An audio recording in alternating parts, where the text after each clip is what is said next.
అలానే శంకరుడు బయలుదేరాడు. బయలుదేరి ఇద్దరు కూడా నిరీశ్వరు మహాయాగాన్ని ఆ యొక్క యాగం జరిగేటువంటి సన్నివేశానికి వెళ్ళారు. ఇద్దరు కూడా శంకరుడు అమ్మవారు పార్వతీదేవి.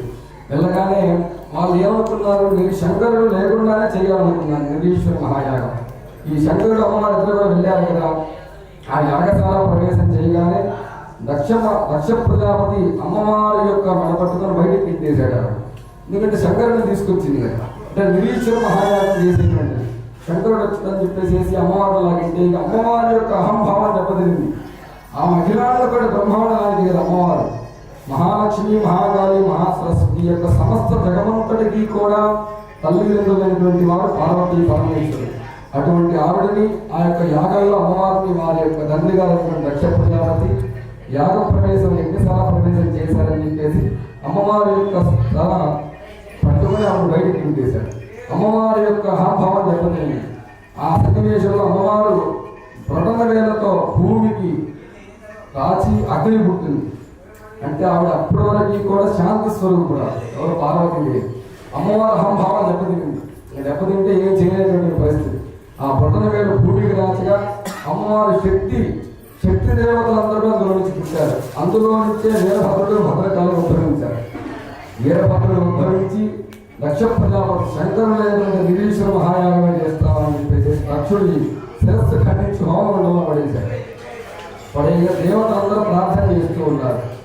యాగం చేసేటప్పుడు ఎక్కడ దేవాలయ ప్రతిష్టలు చేస్తూ ఉన్నా, ఏదైనా చేస్తున్నా ఇటువంటి మరణానికి సంబంధించినటువంటి వార్తలు ఇలాంటివి జరిగితే ప్రతిష్ట ఆగాలి, ఆపై కలిసింది. ఎందుకంటే అటువంటి సన్నివేశం ఉన్నప్పుడు చేయాలి. వేద మంత్రాలు చదవకూడదు అక్కడ. అందుకని దేవతలందరూ ఇలా చేశారు కదండి. యాగం ఆగిపోతుంది. యాగం సంపూర్ణం కాదు కదా. మరి అక్కడ మనిషి అట్లా కాలావస్థ వచ్చినప్పుడు యాగం సంపూర్ణం కాదు. కనుక దేవతలందరూ ప్రార్థన చేస్తే మరలా వీరభద్రుడు దక్షునికి మేకపోతు ఆ శిరస్సు స్వామికి అదిగించి మళ్ళా ప్రాణం పోసి ప్రాణప్రతిష్ఠ చేశాడు దక్షుడికి. చేసి మళ్ళా నిరీశ్వర యాగం పూర్ణవంతం చేశాడు. అటువంటి మహనీయుడు శంకరుడు అమ్మవారు. అలాగనే ఒక మహారాక్షసుడు ఉన్నాడు, అంధకుడు అనేటటువంటి రాక్షసుడు. ఆయన సమస్త లోకమన్నిటికీ కూడా మహారాక్షసుడు. రాక్షసులందరి రాక్షస సంహారం అంతటిలో కూడా అంధకుడైనటువంటి రాక్షసుడు మహారాక్షసుడు అన్నమాట. ఆ అంధకాసుడిని వధించడం ఎవరి వల్ల సాధ్యం కాదు. ఆ యొక్క దక్ష మహాయాగంలో దేవతలందరూ శంకరుని ప్రార్థన చేస్తే శంకరుడు ఆ యొక్క దక్షయాగం అయిన తర్వాత అంధకాసురుడిని చీల్చి చండాలుగా వధించేశాడు.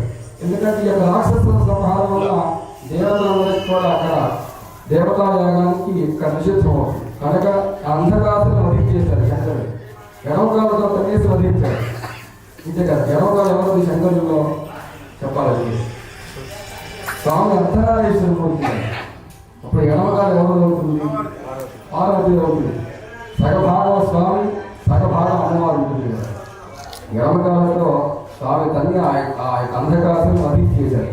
వధించినప్పుడు దేవతలందరూ కూడా కైలాసంలో శంకరుడికి మంగళ నీరాజాలన్నీ కూడా పెట్టుకొని స్వామివారికి స్వాగతం పలుకుతూ ఉన్నారు.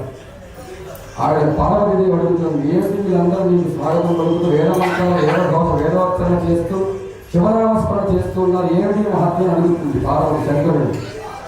అంధకాసుని వధించగా దేవతలందరూ సంతోషించి ఇటువంటి సన్నివేశం జరిగారని చెప్తుంది.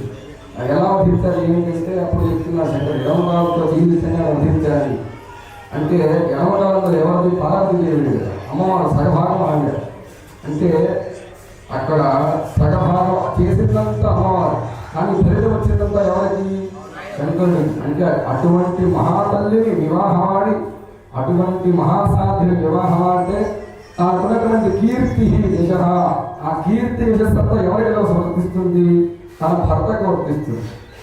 అంతే అటువంటి అజరానుడు బ్రహ్మాండనాయకుడు పార్వతీ పరమేశ్వరుడు.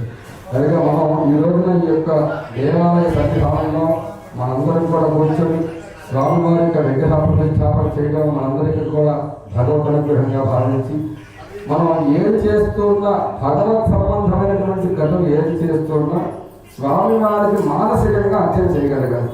భగవంతుడికి మనం ఎంత దగ్గరగా ఉంటున్నామా, మనం బంగారు పుష్పాలు వేసినా నిష్ఫల హోమం ఆర్జన వేస్తే మనఃపూర్వకంగా మానసికంగా భగవద్ అర్చన చేస్తే భగవంతుడికి దగ్గరగా ఉండడానికి ప్రయత్నం చేయాలి.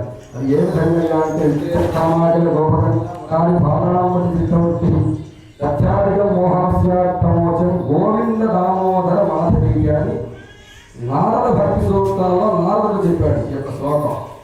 అది అందరికీ గోపిక తెలుసు కదా, గోపికలకి కృష్ణుడంటే పరమభక్తి. కృష్ణుని యొక్క భక్తిలో ఉండి పాలు పెరుగు అమ్మేటటువంటి గోపిక భక్తిలో ఉంటూ కృష్ణ నామస్మరణ చేస్తూ వీటిలో పాలు పెరుగు అమ్మేటటువంటి క్రమంలో పాలు కావాలా పెరుగు కావాలా అలా మర్చిపోయి కృష్ణ భక్తిలో లీనమైపోయేవాళ్ళు. మీకు కృష్ణుడు కావాలా, ముకుందుడు కావాలా, గోవిందుడు కావాలా, దామోదుడు కావాలా అనేవాళ్ళు. అంటే వారి భక్తి అటువంటిది. మనం కూడా వారి భక్తి కావాలంటే భక్తికి దగ్గరగా ఉండడానికి ప్రయత్నం చేయగలగాలి. అటువంటి భక్తి కనుక మనకు అందరికీ కూడా భగవద్ అనుగ్రహం ఉంటుంది, శంకరుడి యొక్క అనుగ్రహం ఉంటుంది. అందుకే అందరూ కూడా భక్తిగా నమస్కారం చేసుకొని ఇప్పుడు మనం చేసేటువంటిది మహారుద్ర హోమం.